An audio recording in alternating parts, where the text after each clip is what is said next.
niggas always in they feelings. I ain't got no time, I'm chasing millions. I'm tryna cop that Lambo, drop the ceiling. Do the dash and that bitch might blow the engine. Niggas saying on the kid, this shit ain't new to me. Keep sending threats, but what the fuck is they gon'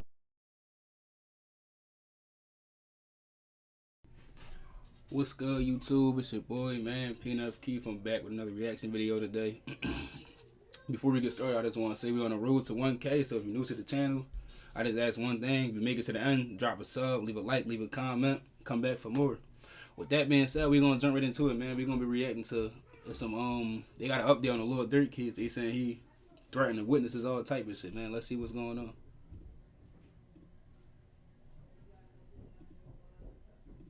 Lil Durk keeps digging himself deeper into a hole because it turns out the feds have him on wiretaps making threats to kill those who may testify against him. And unfortunately, the internet has already uncovered who the truth tellers might be, and Wack 100 has exposed one of them. So you think that he's a federal informant? I think he's definitely working. He's running right now. The details that the informants gave the feds will have you on the edge of your seat, so strap in. Durk caught threatening witnesses.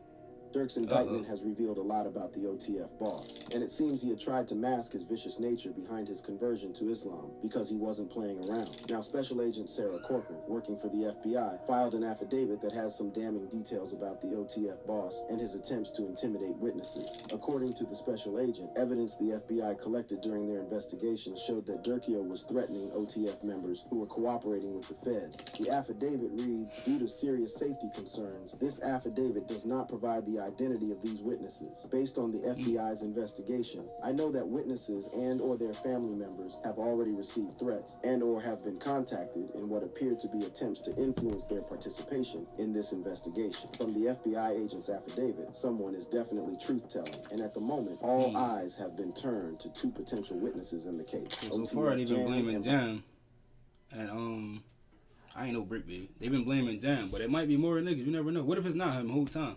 And it's somebody else telling, man. Let's find out.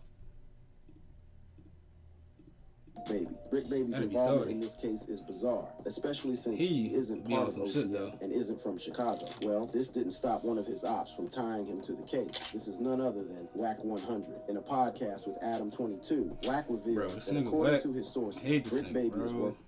It don't got nothing to do with him. No matter what the situation is, bro, you can be all the way across the map. He gonna find a way to involve himself in the situation, no matter what it is, and give his opinion on it or say he was there or alive. I hate this nigga, bro. Genuinely hate that. So you think that he's a federal informant? I think he's definitely working.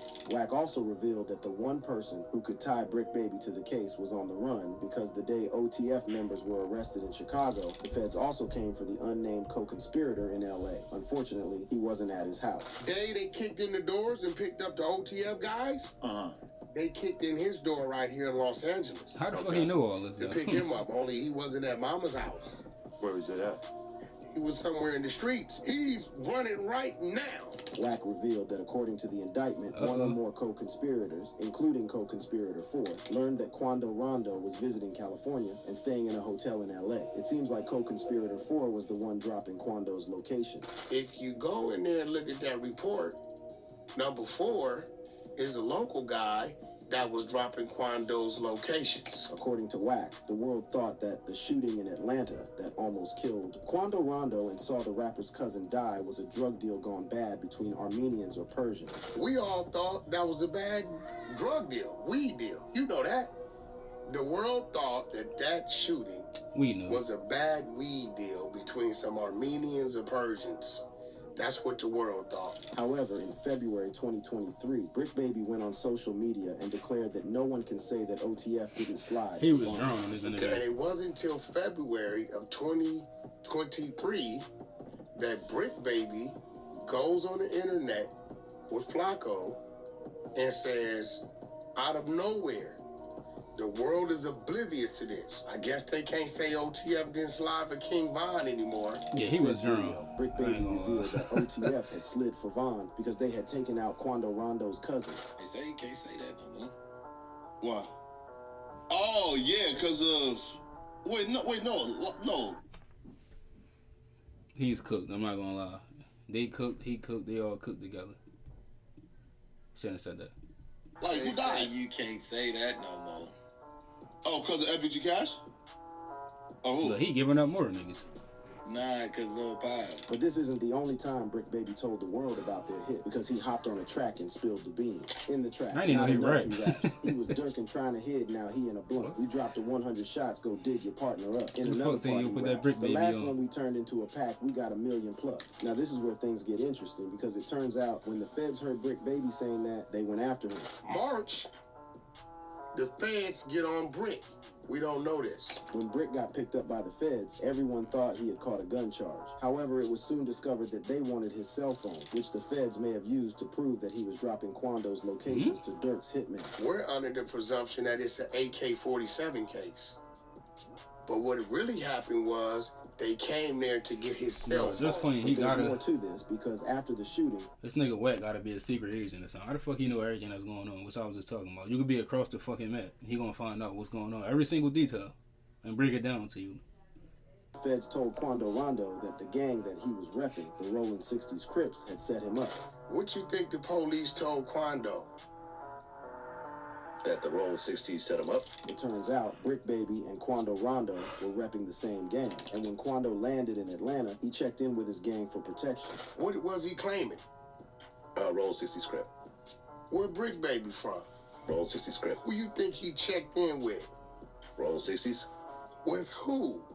Okay, I see where you're going with this. What's more is that Brick is a known gang member who has been to jail in the past. So for the feds to catch him with an AK-47 and not charge him seems a little too sus, and fans were on his case as well. One comment read, "Dude got caught with an AK-47 by the feds in June 2023 and still hasn't been to court." Make that make sense, regardless of the Durk case. While another fan wrote, "Brick Okay, sound he like cooking. he telling." He LOL. cooking. What the feds charged him and the case randomly disappeared. It's kind of clear that Brick Baby might have dropped Quando's location to his ops, because after the shooting, the Savannah rapper took to social media to denounce his gang, claiming that they didn't have his back. Although Wack's allegations are yet to be substantiated, one of the alleged informants seems to have been confirmed as a snitch by his own people. This is none other than OTF Jam. By now, everyone has heard of OTF Jam and his alleged bizarre case of betrayal, because he allegedly wore a wire to record OTF I'm telling members you, bro, confessing it's to not- crimes. OTF Jam broke his side. If it's not him, they gonna be super salty, bro. Cause everybody pointing the finger at him. If it's not him, bro, they gonna be salty. It's gonna be somebody we least expect. over the allegations, and that's when fans knew something was up. The OTF affiliate took to his social media to put the record straight and told the world to stop accusing him of snitching until they saw his name on police paperwork. Casey J. Hester, aka OTF Jam, is my artist's real name until you see that name on the paperwork. Don't at me, he posted. The situation at OTF worsened after none of the OTF affiliates co-signed Jam. No one tried to have his back, even though they were all on the internet screaming free Durk. Well, OTF Jam went a step further and accused Durkio of snitching on him. He first revealed that Durkio snitched on him on a track, calling me a rat or a snitch, but was rapping snitch I on keep seeing themselves this. I didn't know all he the said time, all he this shit. posted. Jam was talking about the track back again. I didn't know Jam Durk responded. rapped, "Jam, get out that jam. I give him 50, ain't gotta ask again." He was catching murders way back then. Yes, That's when the max was in. in. It turns out OTF Jam had been released in February 2022 after doing 12 years for attempted murder. The OTF affiliate had also confirmed that Durk had given him $50K when he got out of jail. 50 grand, a lot of fucking money. But so can you tell us how much he gave you, or you don't want to?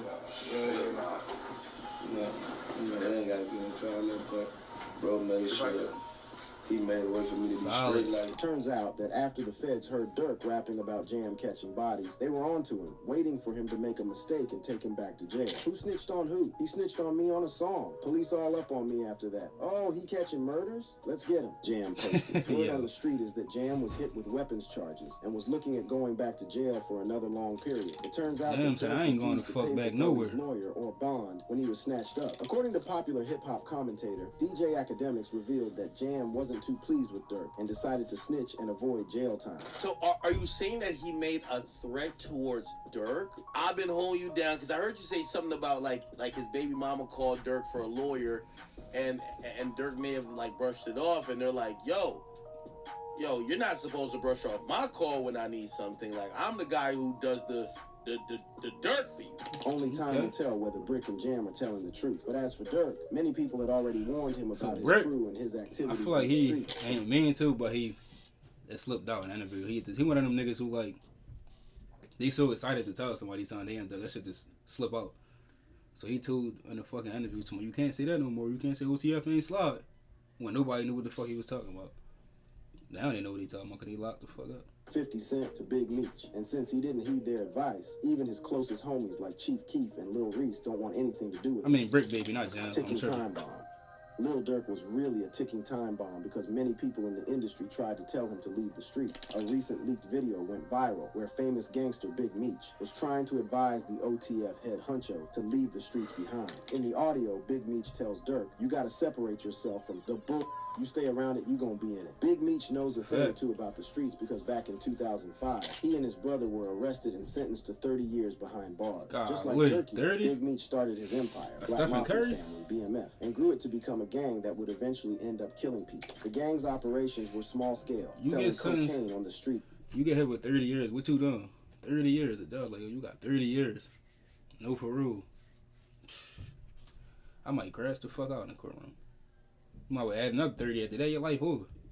Detroit. By the early 1990s, BMF had successfully expanded their operations beyond Detroit, establishing a presence in major cities such as Atlanta, Los Angeles, and Miami. By the early 2000s, federal agents had begun to take a closer look at the Black Mafia family. The organization's rapid expansion and the brothers' displays of wealth were red flags that could not be ignored. The DEA and the FBI launched a joint investigation, focusing on the Flannery brothers and their extensive network of associates. Despite trying to stay away from the feds' radar, the brothers' high-profile activities continued to attract attention. And just like Lil Durk and OTF, a shooting in a different state leading to deaths is what broke the camel's back, and the feds were on to them. In 2003, a shootout in the Buckhead nightclub district of Atlanta brought the Black Mafia family into the national spotlight. The incident, which resulted in the deaths of 2 men, including Diddy's bodyguard Anthony Wolf Jones, this nigga Diddy always somehow involved in something and intensified the focus of law enforcement on BMF. As the investigation progressed, federal agents began to gather evidence against them. This is where it gets interesting, because it turns out that the feds could have used the same tactics they used on Lil Durk to bring down BMF. Wiretaps, surveillance, and informants provided crucial information about the organization's operations and hierarchy.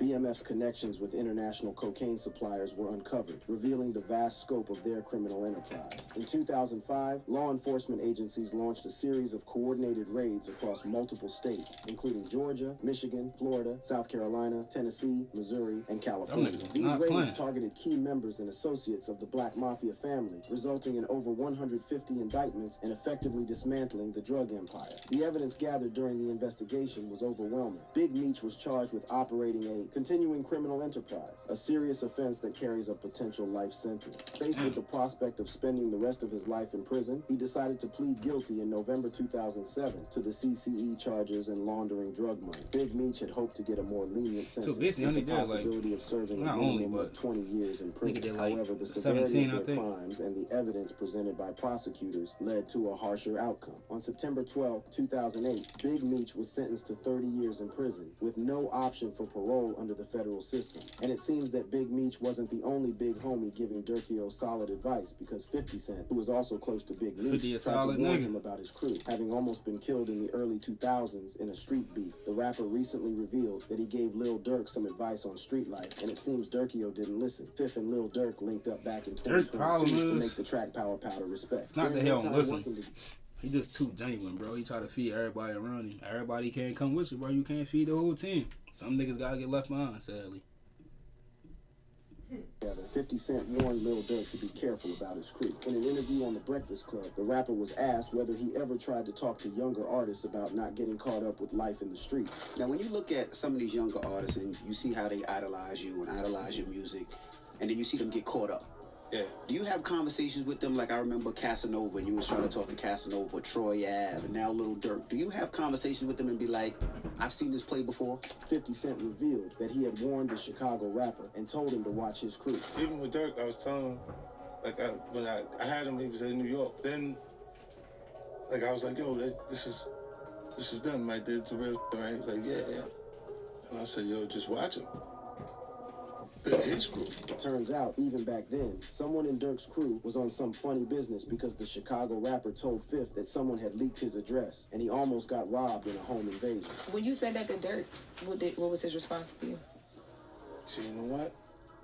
He said, somebody just came in my house. How do they know exactly what the address is? I don't know my address. Nobody. Like, this is not, it's something happened. The robbery in Georgia? Yeah. When his Setting him up. India had to He went shoot. straight to talking about that. Back in 2021, Lil Durk and his girl were the victims of a home invasion that erupted in a shootout. According to the blogs, several unidentified individuals entered the rapper's home in the Brazelton neighborhood near Atlanta a little after 5 a.m. They came on in July with the stress. 11th They was and trying to kill exchanged him. gunfire with Durk and his girlfriend, India Cox. They was Luckily, trying to get him out Durk the and way. India were not injured as they shot back at the suspects who fled the scene. Was someone in Durk's camp ratting him out back in 2021, or was it Most just likely. a coincidence? Either way, Durkio is about to learn that the streets are unforgiving with his close associates seemingly abandoning him. One of the rappers who looks like he doesn't want any association with Durk is Lil Reese. Reese is among the I only peeped him, surviving OC and Manon. successful Chicago's rappers repping the Black Disciple. When word got out that Durkio had been arrested, everyone thought that Lil Reese would post Durk like other Chicago rappers. However, he hasn't shown direct support for the OTF leader. Instead, he Hell, posted them a niggas come photo they of can. himself in jail with Durk's song Love for the Streets. Word on the streets is that Lil Reese and Durk are not on good terms. According to Chicago rapper King Yella, Durk was sleeping with Lil Reese's mom and aunt.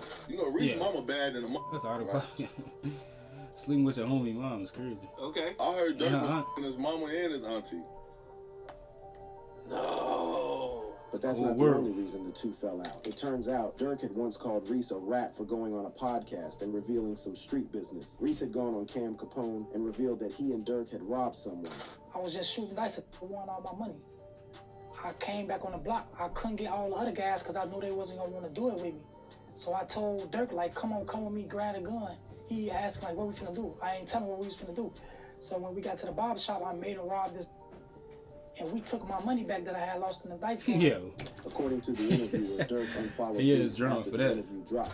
When I interviewed Reese, he told a story about how him and Durk robbed some guys. Little Durk unfollowed Little Reese after this story came out. With both Reese behind bars, everyone would expect him to come out and clear support for Durkio, but it seems their beef might be getting in the way. But he isn't the only Chicago rapper who betrayed Lil Durk after his arrest, because it turns out Chief Keef bought a chain worth $500,000 after Durk was arrested and is yet to post any message of support to the OTF boss. Chief Keef bought, same day Durk went to jail, up to $500,000 new chain. This isn't the only time Keef has been on the spot for failing to show a homie support. Turns out that the first time Durk and Sosa had a falling out, he had gone and bought a dirt bike instead of bailing out Durk. Although his closest industry friends are turning on him, it's hard to ignore the new image that Durk was trying to carve out for himself. From converting to Islam to starting a foundation that would help kids in Chicago. What's crazy is that his efforts were noticed and recognized by politicians who are also turning on him after his arrest. Failed Lil Durk rebrand. Durkio's fans thought that he was done catching cases because he had turned to Islam and even gone to rehab. He was trying to clear his life up, He man. took to his social media That's the to sad reveal part that about he had it. turned over a new leaf and would not waste his new life after all his felony cases had been cleared. Everybody should get second chances at life. It's about what you do with it. Alhamdulillah, my background wiped and clean of all cases. I ain't a felon anymore. Who would have thought? I want to thank everyone who helped push my vision forward. Thank you from the bottom of my heart, the rapper posted. But that's That not shit the only crazy. He time just the got his rapper record had clean. publicly revealed that he was a Now he changed locked the man. fuck up On with a whole new August record. 18th, 2024, Lil Durk made a public declaration that would reverberate through the music industry and beyond, taking to Instagram. The rapper shared a post that was both personal and profound, reaffirming his Muslim faith and denouncing his past involvement in gang life. The post read, "Don't label me nothing outside of a man, a father, and a 1000% Muslim." He followed this up with another post that read, "I don't gangbang, I'm a Muslim." Basically what I was saying on my post in so many words, you can't do both and will be the one who say it. So if you follow me as a brother, a friend, an icon, follow me to my new chapter of life. When I make music or rap what I seen and been through, not telling you to go do it, huge difference, the music won't change, but my life goals will. Durkio had really tried to turn a new leaf because in 2020, he took a monumental step by establishing the Neighborhood Heroes Foundation, a non-profit organization dedicated to uplifting and empowering everyday heroes, working to bring positive change to their neighborhoods. The foundation was born out of Durk's vision to provide resources and support to those who are often overlooked. One of the most groundbreaking initiatives he introduced was the donation of music royalties to support his philanthropic goals. In a move that shocked the music industry, Durk announced that a portion of the royalties from his song Bedtime would be directed toward his Neighborhood Heroes Foundation. In collaboration with Amazon Music, a college tuition Nigga gonna drop program a drill designed to song and provide then scholarships send the to money to Chicago a good kids cause. attending Howard University. This partnership resulted in significant financial contributions, including a $250,000 donation to Howard's financial aid program, the Grace Grant. The fund awarded scholarships scholarships to students who participated in the Neighborhood Heroes HBCU College and Career Readiness Cohort program, furthering Durk's mission to support education and empower the next generation. All his effort was even recognized by people in power because weeks before he was arrested, Durkio had been honored near his hometown for his work with his Neighborhood Heroes Foundation. Having been an active advocate for change in Chicago, Cook County, Illinois, for his work in the community, decided that it was time his efforts were recognized and awarded the rapper multiple keys to the city, including Village of Broadview and Village of Bellevue. Motherfuckers right back immediately. Thank you, and we honor you, and we appreciate you being in the Village of Broadview, and here's your key. That's shit crazy, though. They gave this nigga the key, and then 2 weeks later, they got locked up. They took it right back. At this point, it was pointless. Katrina Thompson typed in a Facebook post that Durk had signed a partnership agreement with his Neighborhood Heroes Foundation to work with students from both communities to help support sustainability projects in Broadview and Bellwood. Despite his positive changes in his life, he was arrested, and that's when the very people who awarded him the keys to the city took them back. Mayor Katrina Thompson took to Facebook to announce the city's decision to take the key back. While the American system of justice grants everyone the presumption of innocence until proven guilty in a court of law, in the Village of Broadview, the court of public opinion of residents has even higher moral and ethical standards of behavior, and our public partners must also reflect the same uncompromising standards demanded by our residents. Given the news that Lil Durk has been arrested in Florida and charged with murder for hire, the Village of Broadview is withdrawing our honorary key to the village granted to Durk and is terminating our partnership agreement with his youth organization, Neighborhood Heroes Foundation. As mayor, protecting Broadview's interests and upholding the values of residents is job number one, the mayor wrote. According to fans, the mayor was throwing Durk under the bus and confirming that he was guilty even before the rapper appeared in court. Well, the mayor clearly didn't want to be associated with the rapper since it would have affected her public image. It seems Durk's attempts to rebrand himself failed, and now he's staring at life behind bars. Will he come out on top? Only time will tell. Meanwhile, you can watch similar content by clicking on the box. Alright, that's the end, man.